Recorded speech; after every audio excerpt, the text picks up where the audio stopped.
Bonjour Philippe et bonne année. Bonjour Clément, meilleurs vœux à toi également. Après un exercice 2025 particulièrement mouvementé, nous tournons la page vers 2026 avec son lot de défis et de transformations politico-économiques. Dans ce nouvel épisode du Point Éco, nous allons examiner plusieurs points qui, selon toi, pourraient structurer l'année à venir et au-delà. D'une Europe en quête d'une nécessaire unité à de possibles soubresauts politiques et économiques aux États-Unis, en passant par un secteur de la tech aux impacts multiples, les enjeux sont nombreux. Alors que ce contexte manque de lisibilité pour nombre d'entre nous, l'objectif est donc que tu partages avec nous quelques clés de compréhension sur ces différents points. Pour commencer, l'Europe se situe à un tournant avec une prise de conscience grandissante de l'importance de son unité et de son autonomie. Les tensions géopolitiques, notamment autour de l'Ukraine, mais également géoéconomiques, poussent le vieux continent à renforcer sa position face aux enjeux mondiaux. Quels sont les moteurs de ce réveil européen et ses implications pour l'avenir du continent ? Face à la polarisation du monde, on voit bien les États-Unis, la Chine, l'Europe, celle-ci doit écrire son histoire. C'est ça l'enjeu majeur de 2026. On a bien vu qu'en 2025, elle avait commencé à le faire, à s'autonomiser politiquement par rapport aux États-Unis. Mais c'est encore très timide. 2026, 4 points. Renforcer cette autonomie politique, pas simplement économique. On l'observe toujours sous le focal de l'économie. Non, il faut s'autonomiser politiquement. Ça va être un élément clé. Le deuxième point, ça va être de se donner les moyens de renforcer cette autonomie. On se souvient que Mario Draghi avait, en septembre dernier, indiqué que finalement son rapport, il y a presque 1 an et demi maintenant, avait eu peu d'impact. Il faut accentuer ce phénomène pour réduire notre dépendance européenne face aux technologies américaines. Le troisième point, ça va être de se définir par rapport à l'Ukraine. Parce qu'on ne sait pas ce qui va se passer en Ukraine, mais ce qu'on sait, c'est que la Russie va rester une menace, quoi qu'il arrive. Et donc, on doit, en Europe, faire face à cette situation, avoir une réponse collective sur la question du conflit ukrainien. Et le dernier point, essentiel, c'est que les Européens restent unis. Ça va être un élément clé, que ce soit sur le plan politique, sur le plan économique, sur le plan militaire. On voit bien que ces dimensions sont aujourd'hui essentielles pour que l'Europe écrive son histoire et on va devoir, en 2026, maintenir cette cohérence de l'ensemble des pays européens pour exister et pour faire face aux défis chinois, pour faire face aux chocs américains.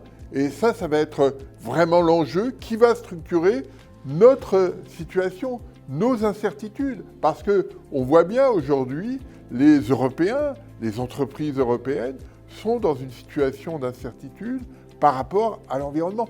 Qu'est-ce que va faire l'Europe par rapport aux Américains, par rapport aux Chinois ? Si on réussit à définir des choix politiques forts, eh bien les entreprises auront un horizon qui sera plus dégagé et pourront choisir de façon plus efficace. Si l'on regarde plus à l'ouest, aux États-Unis, les enjeux sont également multiples. Le remplacement de Jerome Powell à la tête de la Fed avec une lettre de mission provenant de Donald Trump pourrait notamment transformer la politique monétaire américaine. Quelles orientations pouvons-nous anticiper et quelles conséquences cela pourrait-il avoir à l'international ? Alors effectivement, sur le plan financier, le grand événement de 2026 sera le changement de président de la Federal Reserve, la Banque centrale américaine. Elle aura lieu en mai 2026. Les choix vont être faits en février à peu près, puisque le nouveau président devra passer au Congrès, devra être validé par le Congrès américain. Donc on saura en février qui sera l'élu. Mais ça, c'est un premier élément. Le deuxième élément qu'on ne connaît pas aujourd'hui, c'est celui effectivement de sa lettre de mission.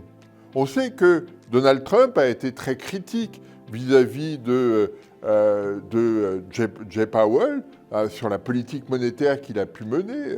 Trump voulait des taux d'intérêt très bas. Que fera le nouveau président ? Quelle sera sa mission ?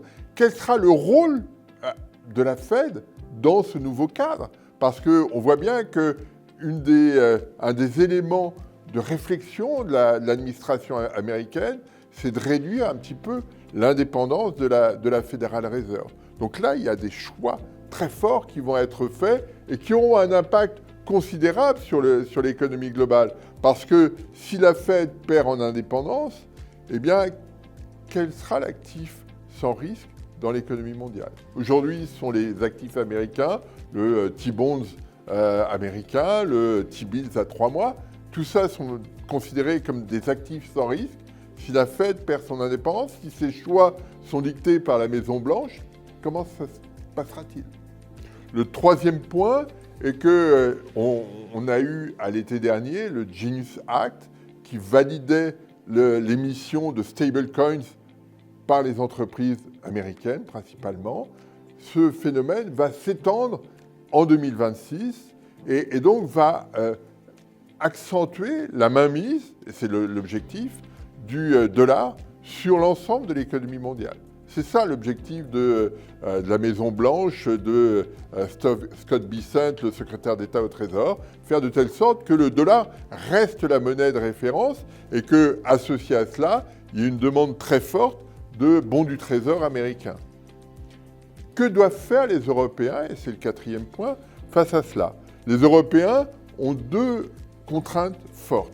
La première, c'est comment faire face au monopole, quasi, de Visa, Mastercard dans les paiements européens. Ça, c'est quelque chose de majeur. La BCE veut répondre à cela par l'euro numérique. La vraie difficulté, c'est que la Banque Centrale Européenne nous a dit que ce serait prêt probablement en 2029.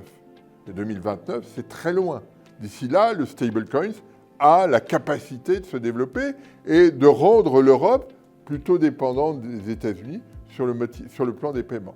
Donc il faut que l'Europe accélère sur ce phénomène, se donne un euro numérique, trouve les moyens de contrer le stablecoin américain pour continuer d'exister et de maintenir une souveraineté monétaire. Ça, c'est un enjeu très important et qu'on va voir se dessiner progressivement tout au long de l'année 2026. Si l'Europe se situe aujourd'hui à un tournant, l'Amérique fera également face en novembre 2026 à un moment décisif pour son avenir politique, les midterms, les élections de mi-mandat. Quel impact ce processus électoral pourrait-il avoir sur la démocratie américaine, sur le climat interne du pays et plus globalement sur la place des États-Unis dans le monde? Les midterms, c'est l'élément clé dans toutes les élections américaines. On a le président qui est élu et 2 ans après, ses choix sont validés ou ne le sont pas. Donc là, on a quelque chose qui va être important. On voit bien que Donald Trump a changé la façon de faire de la politique aux États-Unis. Et donc, est-ce que les citoyens américains vont valider ces choix ou pas? Donc ça, c'est un élément clé.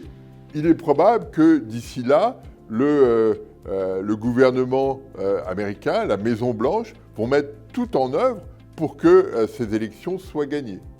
Le point quand même qu'on doit avoir en tête, c'est que quand on regarde le paysage politique américain, eh bien on se rend compte que le pouvoir exécutif prend de plus en plus de place et que le Congrès est finalement minoré.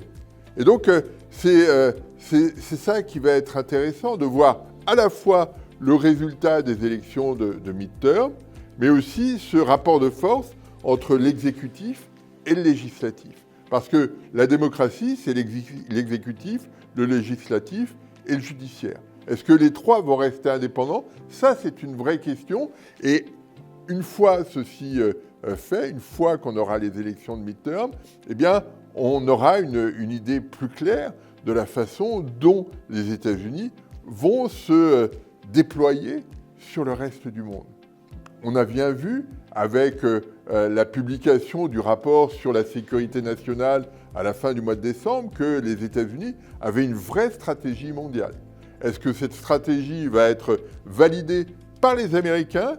Est-ce que Trump va devoir prendre vraiment le pouvoir aux États-Unis pour imposer sa stratégie internationale? Ça va être un enjeu considérable tout au long de l'année 2026. En élargissant la discussion au niveau mondial, justement, il existe indéniablement un climat de tension politique, géopolitique et géoéconomique important. Dans ce contexte, l'hypothèse d'un événement politique déstabilisateur et qui viendrait redéfinir la géographie du monde ne peut être exclue, par exemple. Comment envisages-tu les choses? La leçon de la fin 2025 et du début de l'année 2026, c'est qu'il n'y a plus d'événements à probabilité nulle. Tout est possible. Tous les champs du possible sont ouverts aujourd'hui. On l'a vu avec, en ce début d'année, la situation qui a évolué très vite au Venezuela avec la capture et l'extradition de Maduro du Venezuela. D'un seul coup, tout change. Et on ne peut pas exclure qu'au cours de l'année 2026, d'autres événements de ce type-là interviennent. Alors, ce sera peut-être des phénomènes d'invasion. On imagine que le Groenland, on imagine que Taïwan puisse être dans des situations un peu similaires. On ne sait pas comment ça se passera, mais on doit l'imaginer avec des conséquences très différentes. Parce que, et c'est ça qui va être un élément clé sur l'année 2026, c'est qu'on voit bien que le pétrole a été l'élément clé pour le Venezuela. Si on parle de Taïwan, on parle d'une autre dimension. Parce que Taïwan, c'est de la production de semi-conducteurs.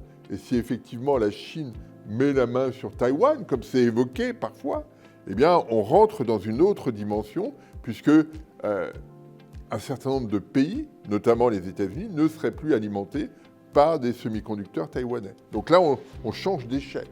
Mais on peut imaginer d'autres phénomènes.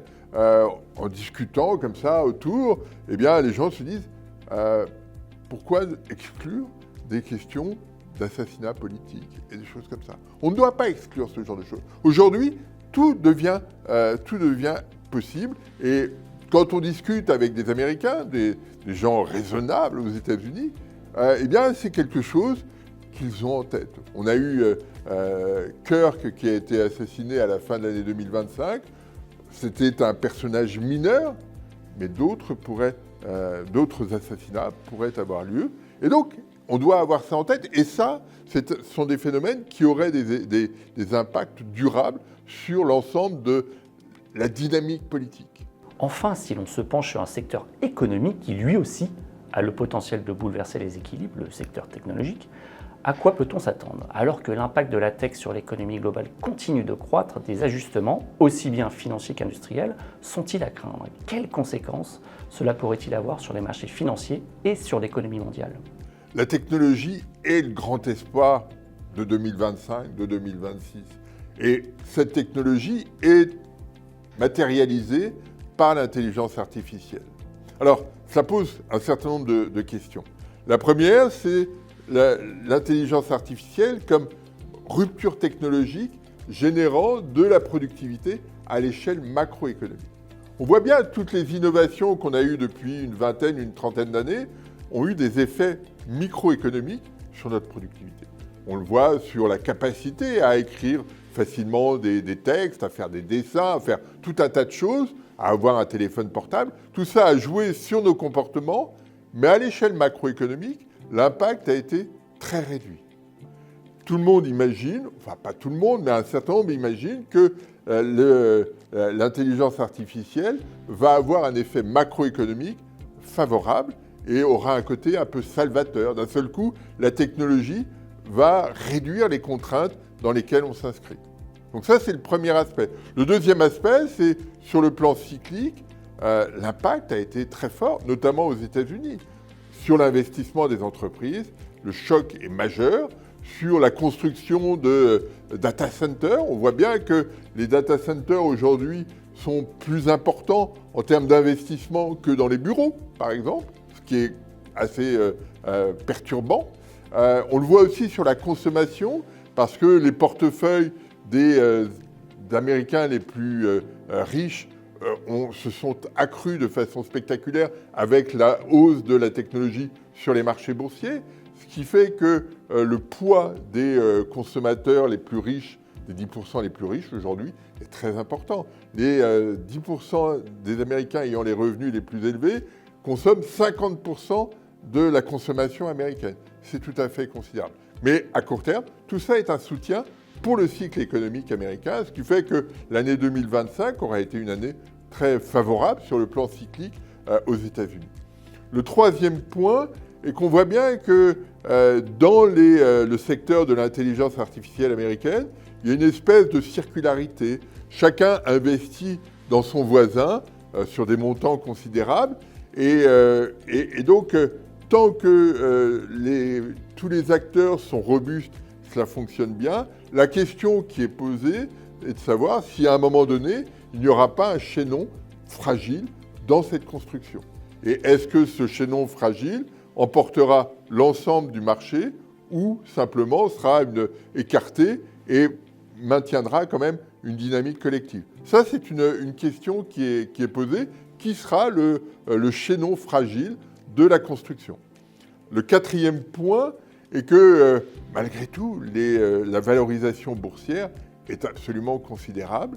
Et on voit bien sur des chiffres de 4 000, 5 000 milliards de capitalisation pour des entreprises comme Nvidia, par exemple. Tout ça est un peu hors sol. Et donc, on ne peut pas exclure qu'il y ait des ajustements boursiers. Et à ce moment-là, compte tenu des valorisations, l'impact sur les portefeuilles aux États-Unis, dans le reste du monde, serait considérable. Donc c'est cette dimension-là aussi à laquelle il faut être attentif. Alors on pourra toujours dire, oui, mais c'est de la vraie économie, l'intelligence artificielle. Cette fois-ci, c'est différent. Il y avait eu un livre il y a quelques années, en 2009, de Ken Rogoff et Carmen Reinhardt, qui s'appelait « Cette fois-ci, c'est différent ». En disant, à chaque fois qu'il y a une bulle financière, on dit que ce sera différent. À chaque fois, ça n'est pas différent. Donc, ayons bien ça en tête. Et puis, le dernier point, quand même, sur cette intelligence artificielle, c'est que, probablement, pour éviter un éclatement de la bulle, eh bien, la Fed a mis en place une stratégie plutôt accommodante. Et donc, on voit bien, il y a une situation qui est un petit peu perverse ici. Pour éviter que le marché ne s'ajuste trop brutalement, la Fed est devenue plus accommodante par ce biais-là. Et donc, c'est quelque chose qui ne peut pas s'inscrire dans la durée. Pour conclure, et alors que les tendances que tu as soulignées décrivent un monde où la gestion des rapports de force futurs sera toujours plus cruciale, quel message souhaites-tu que nous retenions afin d'anticiper au mieux ces mouvements? L'histoire est en train de se reconstruire. On fait souvent le parallèle avec les années 30 en disant c'est dramatique, ça va avoir des conséquences dramatiques. On ne sait pas. L'histoire n'est pas déterministe. L'histoire se construit par la résolution d'antagonismes durables. Donc on est dans une phase où les situations se construisent différemment. On est dans une phase d'incertitude. On ne sait pas comment les choses vont se mettre en place parce que chacun, aux États-Unis, en Chine, en Europe, devra faire des choix et faire des arbitrages entre des choix forts. Et c'est ça la problématique. Ce qui veut dire qu'au cours de l'année 2026, au cours des années suivantes, on va avoir des phases d'accélération, de non-linéarité des situations qui font qu'il va falloir être toujours très attentif à ce qui se passe. Parce qu'on voudrait que l'histoire soit linéaire, qu'elle soit déterministe, qu'on aille vers quelque chose de déterminé. Non, on ne va pas vers cela. Et toute l'année 2026, avec les changements qu'on a vus à la fin de 2025, qu'on voit dès maintenant sur 2026, vont engendrer des réactions, des choix très forts en Chine, en Europe ou ailleurs, ou aux États-Unis, qui feront que l'année va avoir une particularité bien spécifique et nous suivrons cela avec beaucoup d'intérêt parce qu'elle ne ressemblera pas du tout à ce qu'on a vu en 2025 parce que des choix devront être faits après ce qui a été fait au Venezuela, après les choix qui seront faits sur la Fed aux États-Unis, après les résultats de midterm. Tout ça va rebattre les cartes et à nous d'être très attentifs à cet environnement très changeant. Merci Philippe, meilleurs vœux pour cette nouvelle année et à bientôt pour un nouveau décryptage par Ostrom Asset Management. Merci Clément.